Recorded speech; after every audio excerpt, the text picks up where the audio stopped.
Eu sou Mário Persona e essas são as respostas que eu dei aos que me perguntaram sobre a Bíblia.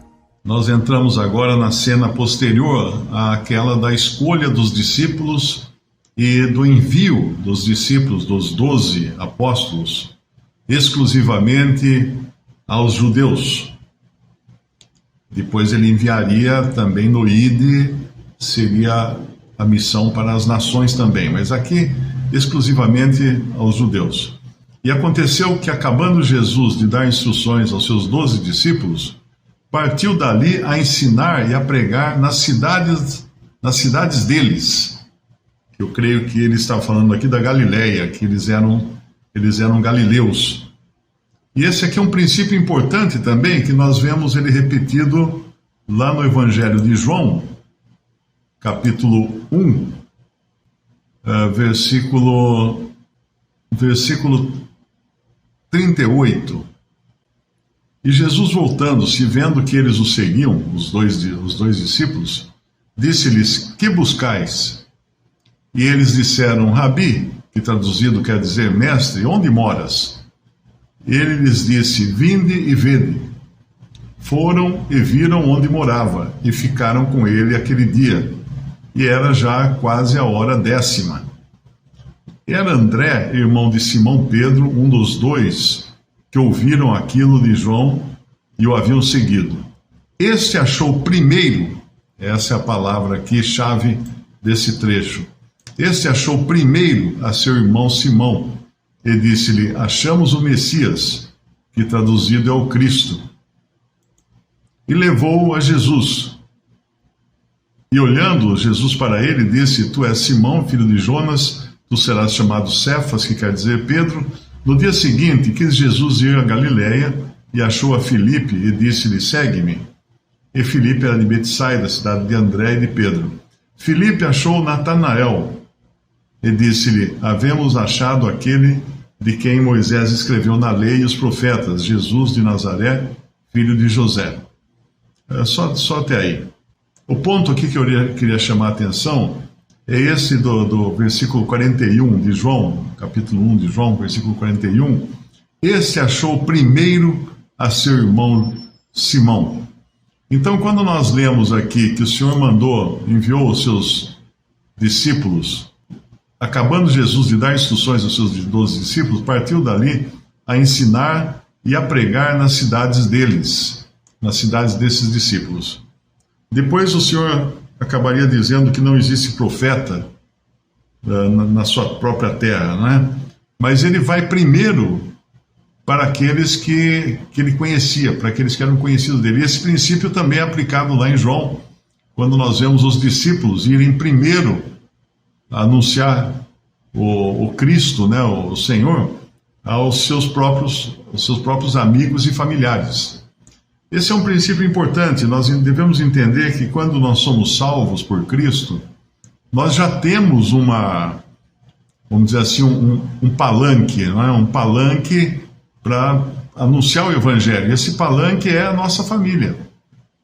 Nós devemos primeiro ir falar para a nossa própria família, anunciar as coisas que temos visto e ouvido àqueles que nós conhecemos. É claro que não vai ser fácil. Quem já experimentou ser rejeitado pelos seus familiares por causa do Evangelho sabe o que é isso. Mas antes de pensar em pregar o Evangelho na China, na África, na Coreia do Norte, é preciso perguntar: escuta, tem alguém aqui perto de mim para quem eu possa pregar o Evangelho? Meus irmãos, minhas irmãs, meu pai, minha mãe, meus amigos, esses são o meu campo missionário. Tem um livro que eu li uma vez, muito interessante, era A História das Missões, eu acho que chamava, era um livro grosso, que contava todo o esforço missionário por todo o mundo, né, de levar a palavra de Deus. E a autora do livro, ela falava uma coisa interessante. Ela falava que nos Estados Unidos, quando começou esse esforço missionário, principalmente nos séculos 17 e 18 ali, os Estados Unidos eram povoados principalmente na costa leste, ali onde está Nova York, aquelas cidades todas ali, Filadélfia e tal. Então, ali era onde estava colonizado. Tinha depois o oeste, que a gente vê nos filmes de Velho Oeste, né? Que ainda era selvagem, ainda tinha muitos índios, e os que não eram índios eram aventureiros, eram pessoas que iam para lá sem uma mão na frente e outra atrás, como a gente costuma dizer. E quando se promovia, então, o envio de missionários, havia um grande esforço para enviar missionários para a costa oeste, para os índios na costa oeste. Mas poucos percebiam que os índios da costa leste, que já estava tomada de europeus ali, né, que já era habitada pelos colonizadores, estava sim de índios também, que tinham virado, muitos deles, mendigos, espalhados pelas calçadas das cidades. Mas ninguém estava interessado em pregar o evangelho para índio perto. Todo mundo queria investir, pregar o evangelho, fazer missões para índio longe. Porque o índio perto, que você pode ver e você pode sentir o cheiro, você não é tão animado para ir lá, dar a mão para ele, falar com ele e pregar o evangelho para ele. Mas o índio longe, você não sente o cheiro, você não vê a dificuldade dele. Então, as pessoas doavam muito dinheiro para mandar evangelistas e missionários para a costa oeste. Esse mesmo costume, né, prevalece em relação à África, China. Muitas missões foram feitas para se levar o evangelho a esses povos que eram considerados selvagens na época, principalmente no século XIX, eram considerados povos selvagens, mesmo que a China fosse um país altamente desenvolvido, né? Poucos sabem que a China, quando os europeus estavam fazendo as caravelas, que tinham, acho que eram 15 ou 20 metros de comprimento, se não me engano, que eram casquinhas de nós navegando no oceano, os chineses tinham um navio de madeira que era quase do tamanho do Titanic. Eles eram grandes navegadores e só não continuaram nisso porque o imperador ficou com medo que o poderio dado aos almirantes navais poderia ameaçar a sua posição no império. Então ele mandou pôr fogo em todos os navios. Olha só. Você pensa que gente louca só tem agora? Não, já tinha naquele tempo. Então ele atrasou todo o desenvolvimento da China de medo que os que eram ligados às construções, às ciências, às novas construções e tudo, acabassem ganhando muito poder e ameaçando, então, a posição do imperador. Mas voltando, então, ao nosso assunto, pregar nas cidades deles, ali na redondeza deles. O primeiro lugar que você tem que falar de Cristo para sua família. Se você nunca parou para falar para sua família, falar de Cristo para sua família, e já quer se engajar numas missões para levar o evangelho lá para a Índia, para a China, para não sei aonde, para Marte, para a Lua, está errado. Está errado. Comece perto. Comece onde as pessoas conhecem você. Está com medo de quê, né? Porque geralmente a gente tem medo, porque eu vou falar de Jesus, o que eles vão pensar de mim, né? O que eles vão pensar? Vai estragar minha reputação. É isso mesmo que acontece. A nossa vergonha de falar de Cristo, de testemunhar de Cristo, a nossa vergonha é medo do que a pessoa possa pensar de nós. E pode ter certeza que vai pensar mal. Se você abrir a boca para falar do Evangelho, a pessoa vai falar mal de você.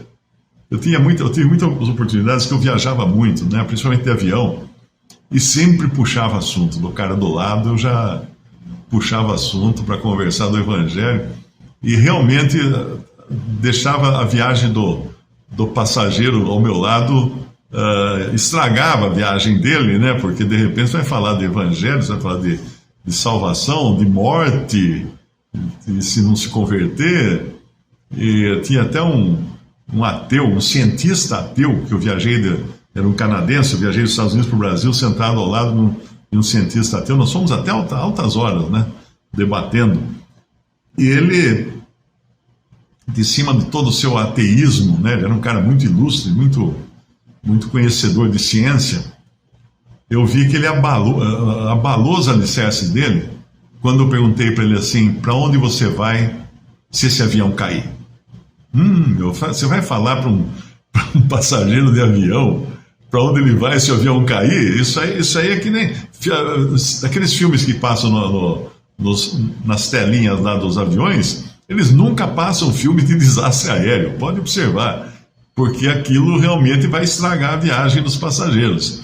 E eles têm que cortar certas cenas, são filmes editados, em que certas cenas são podadas, né, para não causar um mal-estar na pessoa que está viajando de avião, não ligar a viagem de avião a alguma coisa que vai desgraçar a vida do sujeito. Mas eu sempre percebi que muitas vezes eu não falei do Evangelho. Eu sentado numa poltrona, alguém do meu lado, e eu, puxa vida, não vou falar não. E eu percebi que, na realidade, isso era egoísmo, era medo, era instinto de proteção da minha imagem. Eu vou falar, e ele vai retrucar, não vai gostar, e vai achar que eu sou louco, que eu sou um desses crentelhos por aí. Então já fiz isso também, já deixei de falar do Evangelho para alguém que estava tão próximo de mim quanto a distância de sentir o bafo da pessoa, e ainda assim não aproveitei aquela oportunidade. Por isso que é importante, partiu dali a ensinar e a pregar nas cidades deles. Nas cidades deles. Ali inclusive, o Senhor atrapalhou a reputação deles, dos seus discípulos. Porque os amigos iam olhar e falar: mas o que é isso? Meu amigo Pedro ali, meu amigo João, meu amigo Tiago, estão seguindo esse doido aí? É isso aí que eles estão seguindo? O Senhor já deixava muito claro que, tendo entrado naquele caminho, eles iam a vida inteira ser identificados com Ele, com o próprio Senhor Jesus. Visite respondi.com.br. Também 3minutos.net. Baixe os e-books ou adquira os livros.